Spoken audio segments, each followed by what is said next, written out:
तो भाई साहब मिर्ज़ापुर के सारे कैरेक्टर्स अपने रोल में आ चुके हैं, आपको तो पता ही है। बट मिर्ज़ापुर सीज़न 3 में कौन किसके साथ होगा और कौन किसके खिलाफ होगा ये कह पाना बहुत मुश्किल है, क्योंकि मिर्ज़ापुर के सारे कैरेक्टर्स अपने पीक लेवल पर हैं, सिर्फ कालीन भैया को छोड़कर, जो कि उनके हालातों से ही पता चल रहा है कि वो जैसे तैसे सर्वाइव कर रहे थे। बट अब वो एकदम फिट हो चुके हैं और अब वो मिर्ज़ापुर की तरफ आने वाले हैं, मतलब गुड्डू से बदला लेने। बट अब उनके लिए ये सब कुछ आसान नहीं होने वाला है, क्योंकि लगभग मिर्ज़ापुर के सारे कैरेक्टर्स उनके खिलाफ हैं और मिर्ज़ापुर सीज़न 2 में उनके साथ क्या हुआ था वो तो आप जानते ही हैं। तो कालीन भैया का अगला कदम क्या होगा कोई नहीं जानता, मतलब एकदम कड़ा सस्पेंस बना कर रखा है मूवी के डायरेक्टर्स ने, सिर्फ कुछ ही सेकंड के सीन्स को दिखा करके। बट इन सभी चीज़ों से बढ़ के अभी मिर्ज़ापुर लवर्स के दिमागों में ये चल रहा है कि मिर्ज़ापुर सीज़न 3 में हमें मुन्ना भैया देखने को मिलेंगे कि नहीं। तो इसका जवाब भी लगभग हमें दे ही दिया गया है। तो भाई साहब जैसा कि आपको पता ही है, मुन्ना भैया की वाइफ माधुरी भाभी का पहला पति मर चुका था, जिसके कारण वो सफ़ेद कपड़े में रहती थी, एक विडो की तरह। बट अब जबकि मिर्ज़ापुर सीज़न 2 में मुन्ना भैया को मरते हुए दिखा दिया गया है, बट फिर भी उनकी वाइफ सीज़न 3 में हमें रंगीन कपड़ों में नज़र आ रही है, जिसका मतलब ऐसा हो सकता है कि मूवी के डायरेक्टर हमें ये हिंट देना चाहते हो कि सीज़न 3 में मुन्ना भैया का भौकाल फिर से हमें देखने को मिलने वाला है। और मुन्ना भैया खुद भी कहते हैं भोसड़ी के अमर हैं, चूतिया नहीं।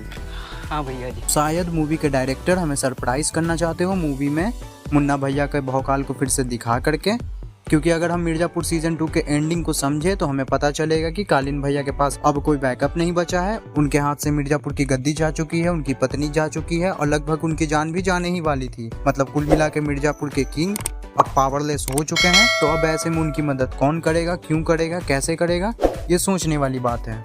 बट अगर उनके पास मुन्ना का सपोर्ट होता तो भाई कालीन भैया के लिए मिर्ज़ापुर की गद्दी को वापस लेना इतना भी मुश्किल नहीं होता।